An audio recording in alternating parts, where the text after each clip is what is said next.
Hello students, आपका स्वागत है। गुणन की विधियों में आज हम देखते हैं ऊर्ध्व तिर्यक विधि क्या होता है। ऊर्ध्व तिर्यक विधि जैसे नाम से ही समझ में आ रहा है, ऊर्ध्व यानी होता है लंबवत खड़ी लाइन और तिर्यक यानी होता है तिरछी लाइन। तो ऐसा गुणन का प्रक्रिया जिसमें हम सीधे और तिरछी लाइनों की सहायता से गुणा करते हैं उसे हम कहते हैं ऊर्ध्व तिर्यक विधि। इसका मेथड क्या है, एक क्वेश्चन लेते हैं तो आपको क्लियर हो जाएगा। जैसे आपके पास संख्याएं हैं 32 गुणा 25, ये दो संख्याएं हैं, इन दोनों संख्याओं को हमें गुणा करना है ऊर्ध्व तिर्यक विधि से। तो क्या करेंगे, क्योंकि ये दो अंक की संख्याएं हैं तो ध्यान दें, इसमें दो अंक की संख्याएं हैं तो आप इस तरीके से दो लाइन खींचेंगे जो एक दूसरे को काटती है, प्रतिच्छेदी रेखाएं बोल सकते हैं इन्हें। तो इस तरीके से हम दो रेखाएं बनाते हैं।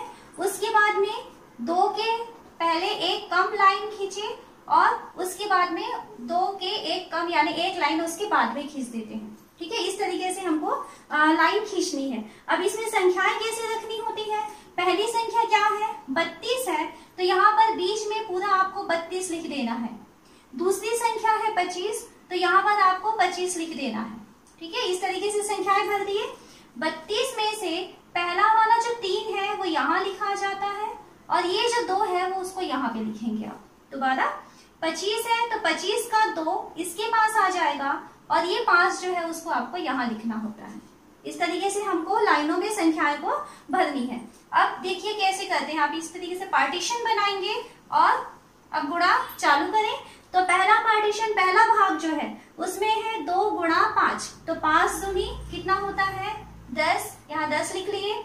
यहाँ देखिए 3 और 5 का गुणा होगा तो 5 तिया 15 धन 2 और 2 का गुणा होगा तो 2 और 2 4, इसको यहाँ लिख लिए।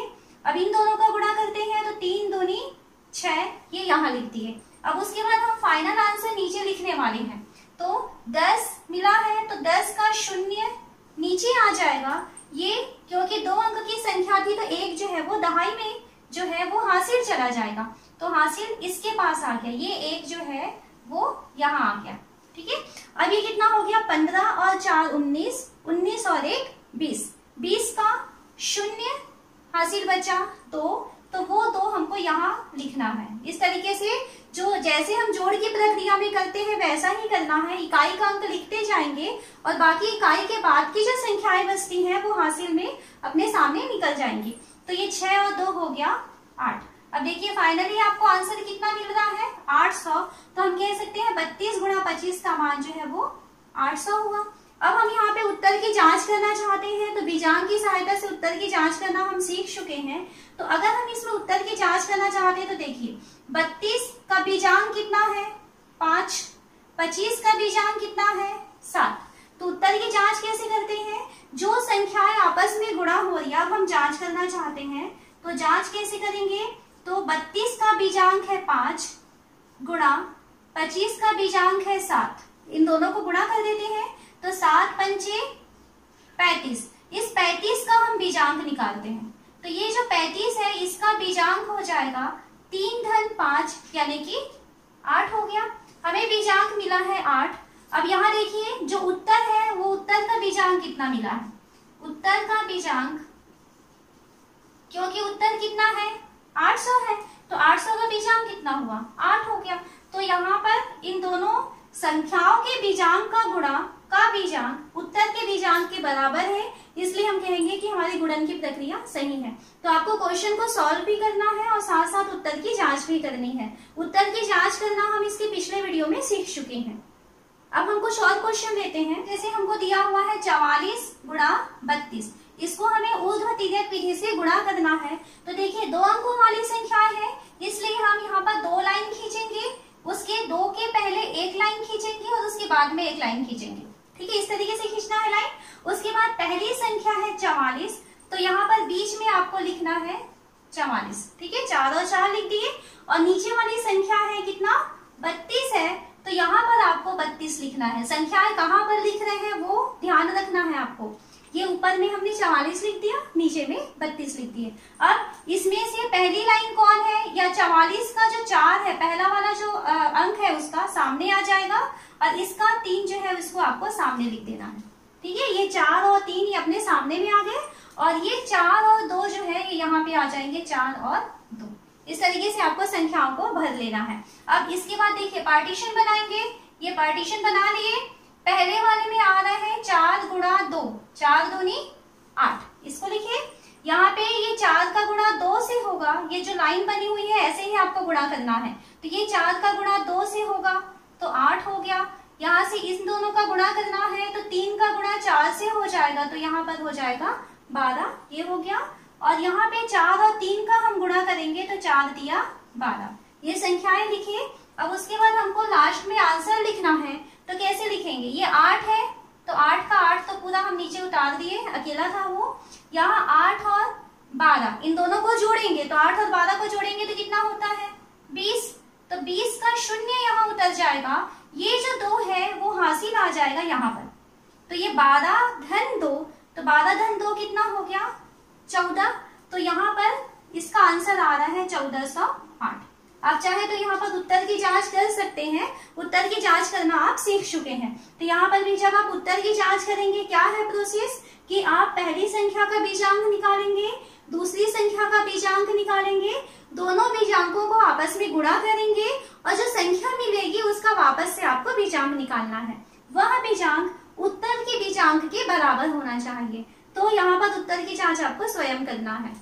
अगला क्वेश्चन हम लेते हैं 123 गुणा 231। तो अभी देखिए संख्याएं कितने अंकों की है? 3 अंकों की। तो 3 अंकों की संख्याओं को गुणा कैसे करना है? आपको जो लाइन खींचनी है उसमें 3 लाइन आएगा। 3 से 1 कम यानी कि 2 लाइन, और 2 से 1 कम यानी कि 1 लाइन। इस तरीके से खींचना है। 3 से हम आगे बढ़े तो उधर भी 3 से 1 कम यानी कि 2, और 2 से 1 कम यानी कि 1। ध्यान रखना है जितने अंकों की संख्याएं रहेंगी उतनी लाइनें बीच में होती हैं। उसके बाद उसको एक एक कम करते हुए आपको आगे पीछे की तरफ आना है और एक एक कम करते हुए आपको आगे की तरफ जाना है। अब इसमें संख्याएं किस तरीके से रखना है? टोटल संख्या थी 123, तो आपको बीच को पहले फिल कर लेना है 123। इस तरीके से आपने कर लिया। नीचे वाली संख्या थी 231, तो नीचे आपको लिखना है 231। ये बीच वाली संख्या हो गई। उसके बाद यहाँ पर देखिए ये हम पीछे की तरफ आ रहे हैं, तो पीछे की तरफ आ रहे हैं तो ये लाइन आपकी कम होते हुए आएगी। 3 और 1 को छोड़ देंगे तो यहाँ पे कौन बचेगा? इसमें से 12, ये 3 छूट जाएगा और उसके बाद इस 12 का 1 यहाँ पे छूट आ जाएगा, है ना। 123 पूरा था, उसमें से 3 छूटेगा तो 1 2 लिखेंगे, फिर इसमें से और 1 को छोड़ देंगे तो फिर बचेगा 1। यहाँ पे 231 था तो आखिरी वाले को हम छोड़ेंगे तो यहाँ पे कौन बचेगा? 23। फिर इसका 1 नंबर छोड़ देंगे तो यहाँ पर बच जाएगा 2। हम आगे की तरफ बढ़ रहे हैं, तो जब आप आगे की तरफ बढ़ेंगे तो पीछे की संख्याएं आपकी छूटती चली जाएंगी। तो यहाँ पर 123 में हम आगे की तरफ जा रहे हैं तो ये पीछे वाली संख्या छूट जाएगी। तो पीछे में कौन है? 1, तो ये छूट गया तो कौन बचेगा यहाँ पर? 23। फिर थोड़ा सा आगे बढ़ेंगे तो इसमें फिर पीछे वाली संख्या छूट जाएगी तो यहाँ पर बच जाएगा 3। हम नीचे जा रहे हैं तो नीचे हम आगे की तरफ जा रहे हैं तो ये वाली संख्या पहले छोड़ना पड़ेगा। तो अब आपके पास बचेगा 31, और उसके बाद फिर 31 में से और हमको आगे जाना है तो फिर से एक संख्या छोड़ेंगे तो यहाँ पे बचेगा 1। तो यहाँ पर जब आप ऊर्ध्वतिर्यक विधि से गुणा करेंगे तो ये जो संख्याओं के मान रखना है ये बहुत इंपॉर्टेंट है। ये आपको सही तरीके से रखना होगा, यहाँ पे आपको गलती नहीं करनी है। तो आप इसको जिस तरीके से भी आपसे याद होता है आप कर सकते हैं, या आप ऐसे भी याद कर सकते हैं कि पहली लाइन है तो पहली लाइन को हमने लिख लिया 1 और 2, आपको याद करना है। तो ये पहली लाइन को लिखे हैं, फिर उसके बाद में 2 लाइन को मिला के लिखे हैं 1 2 2 3, उसके बाद तीनों लाइन को मिला के लिखे हैं 1 2 3 2 3 1। ओके, फिर हम जब आगे की तरफ जा रहे हैं तो हम पीछे से संख्याओं को छोड़ेंगे। 3 लिख चुके थे, फिर पीछे की एक लाइन को छोड़ेंगे तो 2 3 3 1। देखिए यहाँ पे 2 3 3 1 हो गया, और उसके बाद फिर से एक लाइन छोड़ेंगे तो बचा 3 1।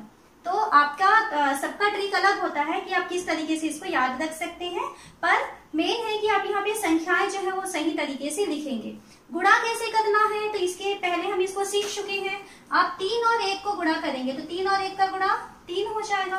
फिर हम इसको गुणा करते हैं तो 2 और 1 का गुणा हो गया 2, धन का निशान लगाएंगे, 3 और 3 का गुणा हो गया 9, ये हो गया।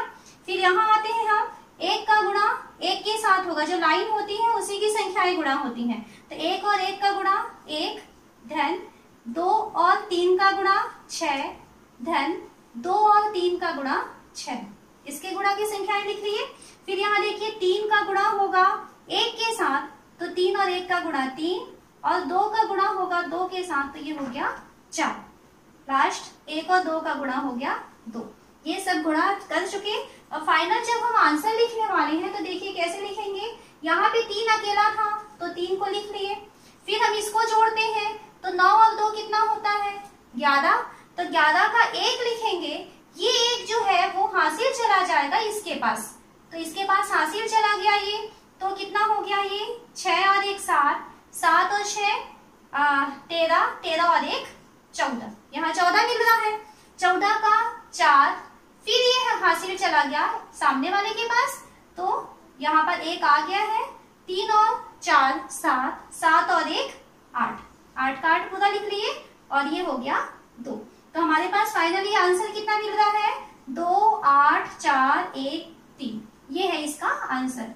तो ऊर्ध्वतिर्यक विधि में जो ध्यान रखने वाली बात है, जितने अंकों की संख्याएं हैं आपको उतनी लाइनें खींचनी होती हैं, और उससे जब आप पहले आएंगे तो एक कम करते हुए लाइन को 1 तक लेके आना है, और उसके बाद जब आगे की तरफ जाएंगे तो वहां पे भी आपको एक एक लाइन कम करते हुए आगे 1 तक, एक लाइन तक जाना है, और इस तरीके से संख्याओं की वैल्यू को रखना है। 3 अंकों की संख्याओं का एक क्वेश्चन और सॉल्व कर लेते हैं। अगला क्वेश्चन लेते हैं। हमको क्या दिया हुआ है 812 को गुणा करना है 453 के साथ। तो यहाँ भी देखिए 3 अंकों की संख्याएं हैं, तो 3 अंकों की संख्याएं हैं तो क्या करना है आपको, बीच में 3 लाइन खींचना है इस तरीके से, और 3 के पहले फिर 1 लाइन कम करेंगे तो 2 लाइन खींचेंगे, फिर 1 लाइन करेंगे कम तो 1 लाइन खींचेंगे। ठीक है, आगे की तरफ बढ़े तो ये फिर से 2 लाइन और 2 के बाद फिर 1 लाइन, इस तरीके से हम खींच लिए। अब संख्याओं को कैसे भरना है सेकंड तरीके से हम देखते हैं। पहले वाले लाइन में हम पहली लाइन को भरते हैं, तो ये क्या हो जाएगा 8 और 4।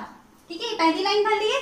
उसके बाद 2 अंकों को लेके चलते हैं, तो 2 अंकों को लेके चलेंगे तो कौन आएगा यहाँ पर 81 आ जाएगा, तो यहाँ पे हम भर लेते हैं 81, और यहाँ पर 2 अंकों को लेके चलेंगे तो ये हो जाएगा 45। 2 अंकों को ले लिए। अब उसके बाद हम ले लेते हैं 3 अंकों को लेके चलते हैं, तो यहाँ पे हो जाएगा 812, और नीचे भी 3 अंकों को लेके चलेंगे तो ये हो गया 453। यहाँ तक पहुंच गए। अब हम आगे जा रहे हैं, तो आगे जाएंगे तो पीछे की संख्याएं छूटती चली जाएंगी, तो अब हम क्या करेंगे पीछे की एक एक संख्याओं को छोड़ेंगे। अब कौन बचेगा 12, तो यहाँ पर 12 को लिखेंगे, और नीचे का भी पीछे से एक अंक छोड़ देंगे तो हमारे पास बच गया है 53।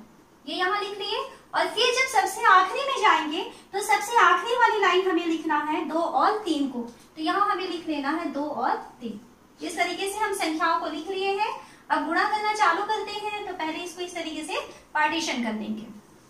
देखिए पहला वाला जो खंड है उसमें क्या है 2 और 3 का गुणा करना है, तो 3 और 2 का गुणा कितना हो जाएगा 6, ये लिख लिए। 1 और 3 का गुणा 3 धन 2 और 5 का गुणा 10, ये यहाँ लिख लिए। 8 तिया 24 धन 1 पंचे 5 धन 2 चौ 8, सबका गुणा कर लिए। यहाँ पे 8 पंचे 40 धन 4 एकम 4, इसका हो गया, और 8 चौ 32। सभी गुणा की प्रक्रिया कंप्लीट हो चुकी है। अब जब हम फाइनल आंसर लिखेंगे तो देखिए क्या करना है। यहाँ 6 अकेला था तो 6 नीचे आ गया, इसके पास चले तो ये 3 और 10 को जोड़ना है, तो इतना हो जाएगा ये 13। 13 का 3 यहाँ आ गया, ये एक जो बचा हुआ है ये सामने आ जाएगा। ठीक है, ये हासिल चला गया सामने वाले के पास, तो ये एक इधर +1 होके आ गया।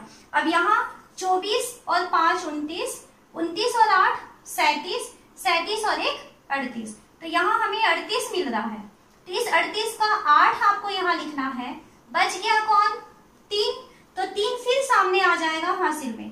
अब आपके पास यहाँ कितना बचा 40 और 4 44, 44 और 3 47, 47 का 7 तो हम नीचे लिख देंगे। ये जो 4 है फिर सामने आ जाएगा इसके पास, तो अब 32 और 4 36, क्योंकि इसके आगे और संख्याएं नहीं है तो ये 36 को पूरा आपको नीचे लिखना होगा। तो हमारे पास आंसर कितना आ रहा है 3 6 7 8 3 6, ये जो है इसका गुणनफल हुआ। अब इतना बड़ा हमने मल्टीप्लीकेशन किया है, तो एक काम करते हैं, इसको हम उत्तर की जांच कर लेते हैं कि इसके उत्तर सही है या नहीं है। तो उत्तर की जांच करें हम यहाँ। उत्तर की जांच कैसे करते हैं, आपको मालूम है प्रोसेस इसका। सबसे पहले हम 812 का बीजांक लेते हैं। तो 812 का बीजांक, 812 का बीजांक कितना हो जाएगा, 8 और 1 9, 9 और 2 11, 11 दो अंकों की संख्या है। तो फिर से वापस जोड़ेंगे तो इसका बीजांक हो जाएगा 2।